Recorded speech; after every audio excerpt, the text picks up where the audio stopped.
The 2016 American presidential election was one of the most dramatic in decades. The voter turnout was a low 58%. The campaign trail was full of twists and turns that persisted even after the election. The winner, Republican candidate Donald Trump, found himself besieged by negative media coverage and protests in cities around the nation. The demonstrators held signs emblazoned with slogans such as, quote, "Not my president," declaring Trump to be racist, sexist, xenophobic, or a Nazi. There were demands for a recount and threats of impeachment. Investigative journalism has revealed that many of these protests were instigated by certain interest groups. As shown in America Under Siege, Civil War 2017, a documentary directed by Florida-based researcher Trevor Loudon, a significant portion of the demonstrators were, quote, "professional revolutionaries with ties to communist regimes and other authoritarian states, such as North Korea, Iran, Venezuela, or Cuba." Loudon's work also highlighted the role of two prominent American socialist organizations, the Stalinist Workers' World Party and the Maoist Freedom Road Socialist Organization. Having researched the communist movement since the 1980s, Loudon determined that left-wing organizations have made the United States their primary target for infiltration and subversion. The fields of American politics, education, media, and business have increasingly shifted to the left under the influence of well-placed individuals.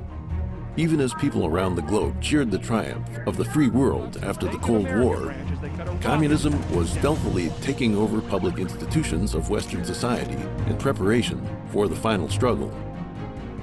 America is the light of the free world and carries out the God-given mission of policing the globe. It was the involvement of the United States that determined the outcomes of the world wars. During the Cold War, facing the menace of nuclear holocaust, America successfully contained the Soviet bloc until disintegration of the Soviet and Eastern European communist regimes.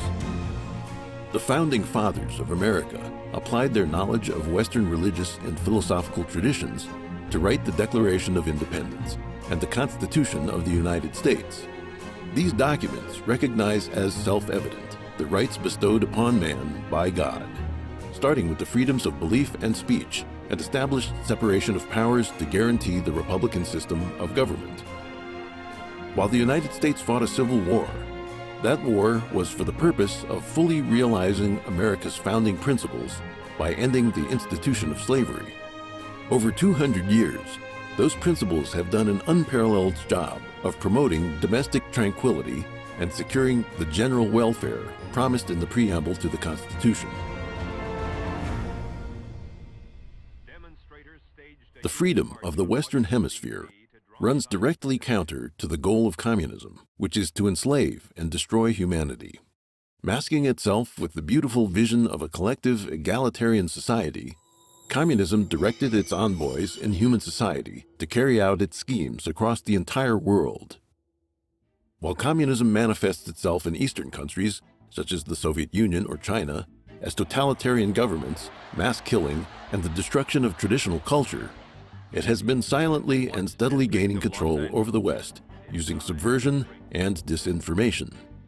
It is eroding the economy, political processes, social structures, and moral fabric of humanity to bring about its degeneration and destruction. Since the Communist Party does not have leadership over Western countries, communist supporters, wittingly or not, disguise themselves by infiltrating all sorts of organizations and institutions. There are at least four major forces driving communist subversion in the West. The first agent of subversion was the Soviet Union, which founded the Communist Third International, also known as the Comintern, to spread revolution worldwide. The second means of subversion was effected by local communist parties, which worked with the Soviet Communist Party and the Comintern. Third, economic crisis and social upheaval have encouraged many Western governments to adopt socialist policies in the last few decades, resulting in a steady shift to the left. The fourth force of subversion comes from those who sympathize with and support the Communist Party and socialism. These fellow travelers serve communism as a fifth column of useful idiots within Western society, helping to destroy its culture, sow moral degeneracy, and undermine legitimate government.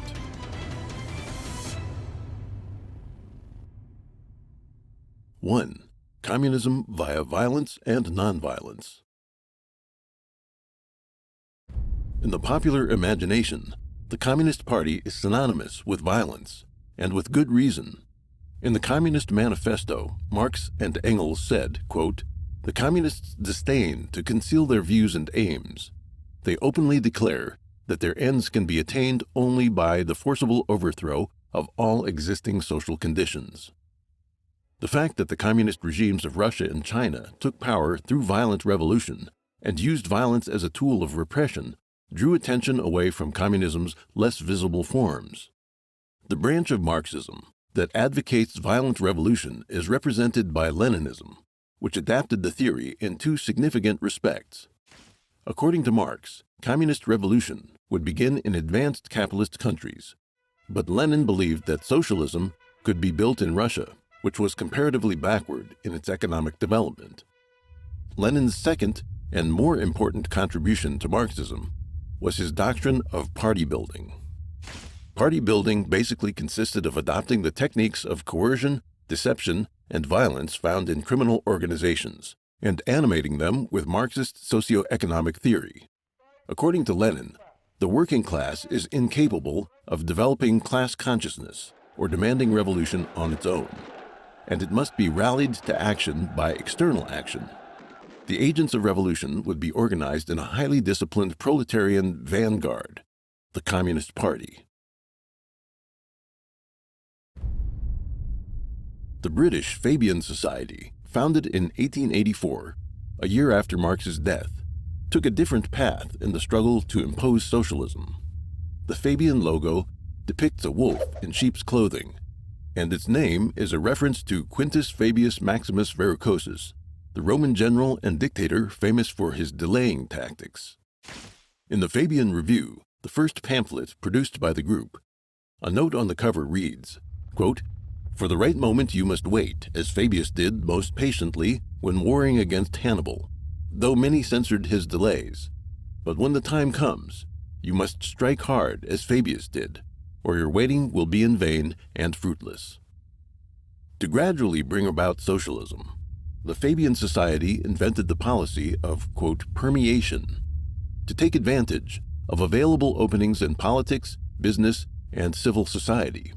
The Fabian Society does not restrict the activities of its members, but encourages them to advance socialist aims by joining suitable organizations and ingratiating themselves with important figures such as cabinet members, senior administrative officials, industrialists, university deans, or church leaders. Sidney Webb, chairman of the Fabian Society, wrote, "As a society, we welcomed the adhesion of men and women of every religious denomination or of none, strongly insisting that socialism was not secularism, and the very object and purpose of all sensible collective action was the development of the individual soul or conscience or character. Nor did we confine our propaganda to the slowly emerging Labor Party or to those who were prepared to call themselves socialists, or to the manual workers or to any particular class. We put our proposals one by one, as persuasively as possible, before all who would listen to them. Conservatives, whenever we could gain access to them, the churches and chapels of all denominations, the various universities, and liberals and radicals, together with the other socialist societies at all times. This we called permeation, and it was an important discovery. Many members of the Fabian Society were young intellectuals. They made speeches and published books, magazines, and pamphlets across society. In the 20th century, the Fabian Society moved to the political scene. Webb became the Fabian representative in the newly formed Labor Representation Committee of the Labor Party. In the Labor Party, Webb drafted its party constitution and party program. Taking a lead role in forming policy, Webb endeavored to make Fabian socialism the guiding ideology of the party. The Fabian Society later acquired influence in the United States, where multiple groups exist in the liberal arts faculties across many universities. Whether Lenin's violent communism or the Fabian Society's nonviolent communism, both are manipulated by communism's evil specter, and have the same ultimate aim. Lenin's violent communism does not reject nonviolent means. In his book, Left-Wing Communism and Infantile Disorder, Lenin criticized the communist parties of Western Europe that refused to cooperate with what he called the, quote, reactionary labor unions or to join the, quote, capitalist national parliament. Lenin wrote in his book, "For a communist, with a correct understanding of his own ends, the art of politics lies in correctly calculating the conditions and the moment when the proletarian vanguard can take over power successfully. He must decide when, after this assumption of power, that vanguard will be able to obtain adequate support from sufficiently inclusive strata of the working class and non-proletarian laboring masses, and when it will be able to maintain, consolidate, and extend its supremacy, educating, training, and attracting ever-widening circles of the laboring masses." Lenin stressed again and again that the communists must hide their real intentions. To seize power, no promise or compromise can be ruled out. In other words, to achieve their goals, they can be shamelessly immoral. On the road to power, both Russia's Bolshevik Party and the CCP utilized violence and deception to the utmost. The brutality of the Soviet and Chinese communist regimes has drawn attention away from the nonviolent communism found in the West. George Bernard Shaw, an Irish playwright and representative of the Fabian Society, once wrote, quote, "I also made it quite clear that socialism means equality of income or nothing, and that under socialism you would not be allowed to be poor. You would be forcibly fed, clothed, lodged, taught, and employed whether you like it or not. If it were discovered that you had not character enough to be worth all this trouble, you might possibly be executed in a kindly manner." The Fabian Society specialized in disguise. It chose Shaw, a literary man, to cover up the true aims of nonviolent socialism with beautiful words, but the brutality lies below the surface. Western communist parties and their various front organizations incite young people to create an atmosphere of chaos. They take part in assault, vandalism, robbery, arson, bombings, and assassination to harass and intimidate their enemies.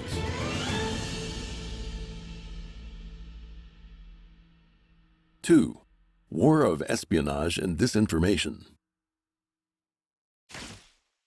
Communism holds the nation to be an oppressive construction of class society, and it aims to abolish nationality. In the Communist Manifesto, Marx and Engels proclaim that, quote, "working men have no country." The manifesto ends on the note, quote, "Workers of all countries unite." Under Lenin's leadership, the Bolsheviks founded the first socialist country in Russia and immediately established the Communist International, also known as the Comintern, to instigate and spread socialist revolution around the globe. The goal of the Soviet Union and the Comintern was to overthrow the legitimate regimes of every nation on earth and establish a socialist world dictatorship of the proletariat. In 1921, the Comintern's Far East branch set up the CCP, which would take over China in 1949. Apart from the CCP, communist parties around the world sought guidance from the Comintern and accepted its funds and training.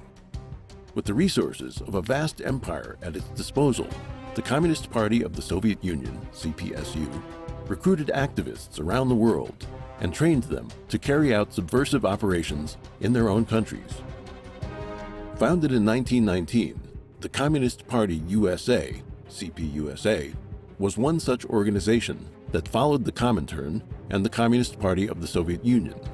Though the Communist Party USA itself never became a major political force, its influence on the United States was nevertheless significant. The Communist Party USA colluded with activists and activist organizations to infiltrate workers and student movements, the church, and the government. Dr. Fred Schwartz, a pioneer of American anti-communist thought, said in 1961, quote, "Any attempt to judge the influence of communists by their numbers is like trying to determine the validity of the hull of a boat by relating the area of the holes to the area which is sound. One hole can sink the ship. Communism is the theory of the disciplined few controlling and directing the rest. One person in a sensitive position can control and manipulate thousands of others." It is now known that Soviet operatives were active within the U.S. government during World War II. Despite this and the anti-communist efforts of Senator Joseph McCarthy, the facts were hidden from the public by leftist politicians, academics, and the left-wing media. In the 1990s, the U.S. government declassified the Venona files decoded by American intelligence during the 1940s up to the end of World War II. These documents show that at least 300 Soviet spies were working in the U.S. government, including high-ranking officials in the Roosevelt administration who had access to top-secret information. Other agents used their positions to influence American policymaking and statecraft. Among those found to be Soviet spies were U.S. Treasury official Harry Dexter White, State Department official Alger Hiss, and Julius and Ethel Rosenberg, the couple who were executed by electric chair for transmitting military secrets and atomic technologies to the Soviet Union. The communications intercepted and decrypted by the Venona project are just the tip of the iceberg. The full extent of Soviet infiltration in the U.S. government remains unknown. As high-ranking American officials, some of the Soviet operatives had opportunities to influence important political decisions. Alger Hiss, the Soviet spy in the State Department, played a key role as President Franklin D. Roosevelt's advisor during the Yalta Conference at the end of World War II. He helped determine post-war territorial arrangements, draft the United Nations Charter, decide prisoner exchanges, and the like. Harry Dexter White, a trusted aide to Secretary of the Treasury Henry Morgenthau Jr., helped create the Bretton Woods International Financial Agreement and was one of the major personalities behind the establishment of the International Monetary Fund and the World Bank.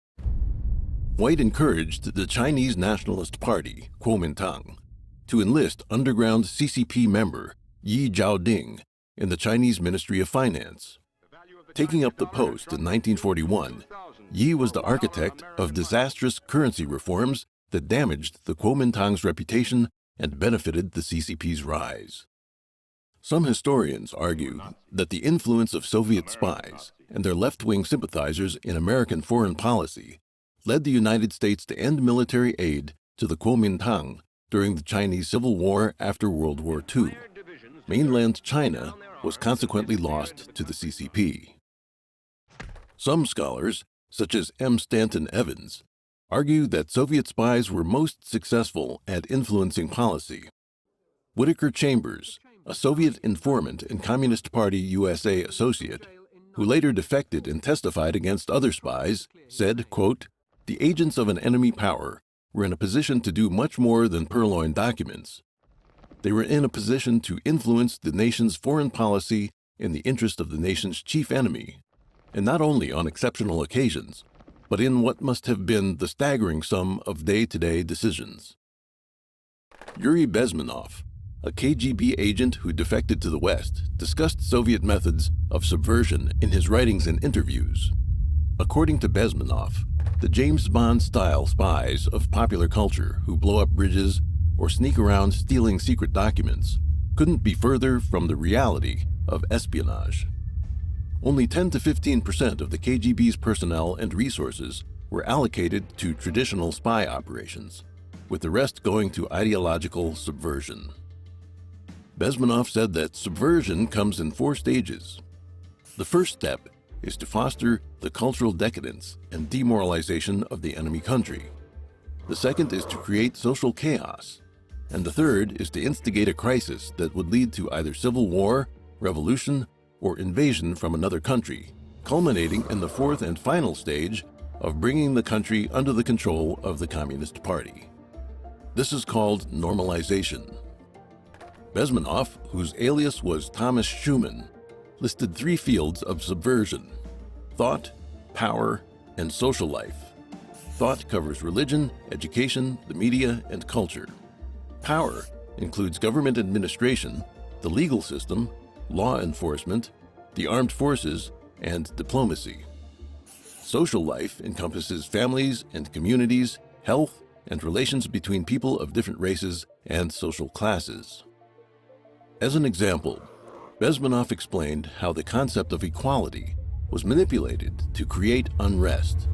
Agents would promote the cause of egalitarianism, making people feel discontent with their political and economic circumstances. Activism and civil unrest would be accompanied by economic deadlock, further exacerbating labor and capital relations in a worsening cycle of destabilization. This would culminate in revolution or invasion by communist forces. Ion Mihai Pacepa, the highest-ranking intelligence official in communist Romania, defected to the United States in 1978.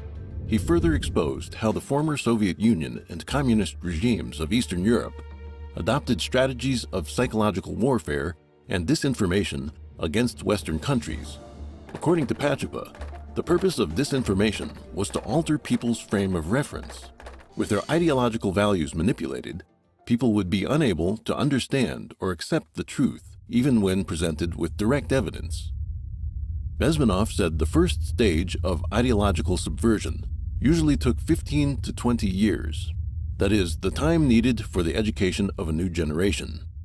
The second stage, 2 to 5 years, and the third stage, only 3 to 6 months. In a speech he gave in 1984, Bezmenov said the first stage had been accomplished to a greater extent than the Soviet authorities had originally expected. The accounts of many Soviet spies and intelligence officials and declassified documents from the Cold War suggest that infiltration tactics were the driving force behind the counterculture movement of the 1960s. In 1950, McCarthy began to expose the extent of communist infiltration across the U.S. government and society. But 4 years later, the Senate voted for his condemnation, and the government's initiative to rid itself of communist influence was brought to a halt. This is one of the main reasons for the decline of the United States. The threat of communist infiltration has not lessened since the collapse of the Soviet Union and the end of the Cold War. As an example, McCarthy has been demonized by left-wing politicians and the media for ages. Today, McCarthyism is synonymous with political persecution, an indication that the left wing has successfully established dominance in the ideological struggle. The decades of suppression and defamation divvied out to U.S. anti-communist heroes like McCarthy indicate a general trend. As one conservative American political commentator observed, anti-Americanism is a natural component of the global left-wing movement.